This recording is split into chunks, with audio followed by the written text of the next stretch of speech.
Tata cara bersenggama. Imam As-Suyuti dalam kitab Ar-Rahmah berkata, ketahuilah bahwa senggama tidak baik dilakukan kecuali bila seseorang telah bangkit syahwatnya dan bila keberadaan sperma telah siap difungsikan. Maka jika demikian, hendaknya sperma segera dikeluarkan layaknya mengeluarkan semua kotoran atau air besar yang dapat menyebabkan sakit perut. Karena menahan sperma saat birahi sedang memuncak dapat menyebabkan bahaya yang besar. Adapun efek samping terlalu sering melakukan senggama ialah dapat mempercepat penuaan, melemahkan tenaga, dan menyebabkan tumbuhnya uban. Tata cara senggama. Ketika hendak melakukan senggama atau tata cara yang harus dilakukan, antara lain, istri tidur terlentang dan suami berada di atasnya. Posisi ini merupakan cara yang paling baik dalam senggama. Selanjutnya, suami melakukan cumbuan ringan foreplay berupa mendekap, mencium, dan lain sebagainya.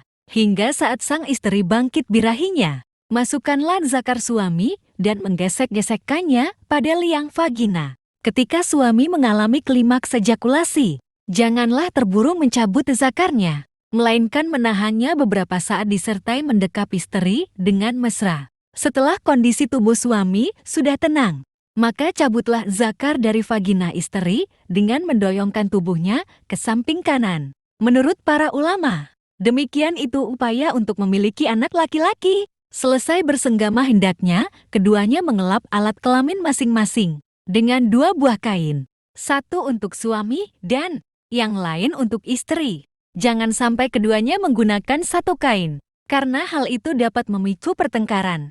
Bersenggama yang paling baik adalah senggama yang diiringi dengan sifat agresif, suasana hati baik, dan tentunya ada rangsangan syahwat.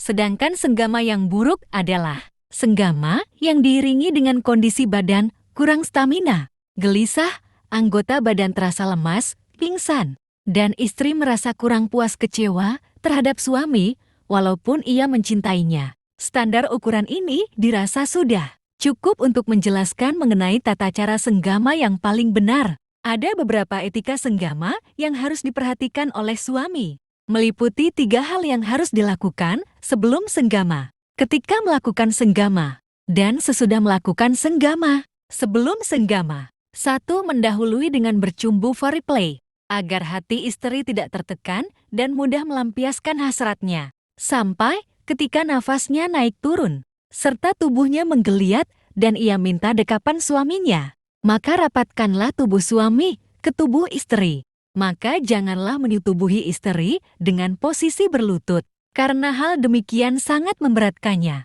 karena dapat mengakibatkan kencing batu. Akan tetapi posisi senggama yang paling bagus adalah meletakkan istri dalam posisi terlentang dengan kepala lebih rendah daripada pantatnya, dan pantatnya diganjal dengan bantal, serta kedua pahanya diangkat dan dibuka lebar-lebar. Sementara, suami mendatangi istri dari atas dengan bertumpu pada sikunya. Posisi inilah yang dipilih oleh para fuqaha dan para dokter.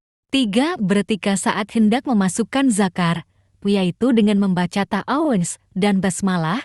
Di samping itu gosok-gosokkan penis di sekitar vagina, meremas payudara, dan hal lainnya yang dapat membangkitkan syahwat istri. Ketika melakukan senggama, 1. Senggama dilakukan secara pelan-pelan dan tidak tergesa-gesa ritmis. 2. Menahan keluarnya mani ejakulasi saat birahi bangkit, menunggu sampai istri mengalami insal orgasme. Yang demikian dapat menciptakan rasa cinta di hati. 3. Tidak terburu-buru mencabut zakar ketika ia merasa istri akan keluar mani, karena hal itu dapat melemahkan ketegangan zakar. Juga jangan melakukan aizl, mengeluarkan mani di luar vagina, karena hal itu merugikan pihak istri. Setelah melakukan senggama, 1. Meminta istri tidur miring ke arah kanan, agar anak yang dilahirkan kelak berjenis kelamin laki-laki. Insya Allah, bila istri tidur miring ke arah kiri, maka anak yang dilahirkan kelak berjenis kelamin perempuan. Hal ini berdasarkan hasil uji coba riset. 2. Suami membaca zikir dalam hati sesuai yang diajarkan Nabi, yaitu segala puji milik Allah yang telah menciptakan manusia dari air, untuk kemudian menjadikannya keturunan, dan musyawarah dan adalah Tuhanmu itu Maha Kuasa. Al-Furqan ayat 54. 3.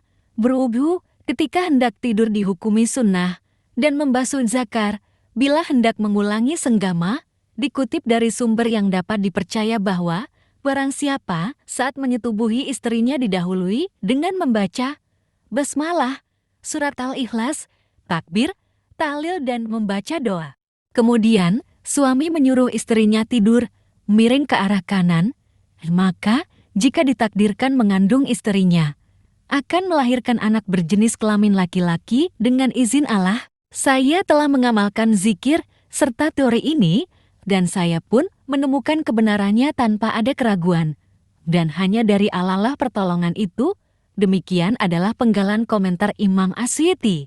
Sebagian ulama mengatakan, barang siapa menyetubuhi istrinya, lalu ketika merasa akan keluar mani ejakulasi, ia membaca zikir. Maka jika ditakdirkan mengandung, istrinya akan melahirkan anak yang mengungguli kedua orang tuanya dalam hal ilmu, sikap, dan amalnya, insya Allah. Penulis kitab Hasyiah Al-Bujairami ala Al-Khatib, tepatnya dalam sebuah faidah, menyatakan, saya melihat tulisan Syekh Al-Azraqi yang diriwayatkan dari Rasulullah, dan di sana tertulis bahwa seseorang yang menghendaki istrinya melahirkan anak laki-laki, maka hendaknya ia meletakkan tangannya pada perut istrinya di awal kehamilannya sembari membaca doa. Maka kelak anak yang dilahirkan akan berjenis kelamin laki-laki.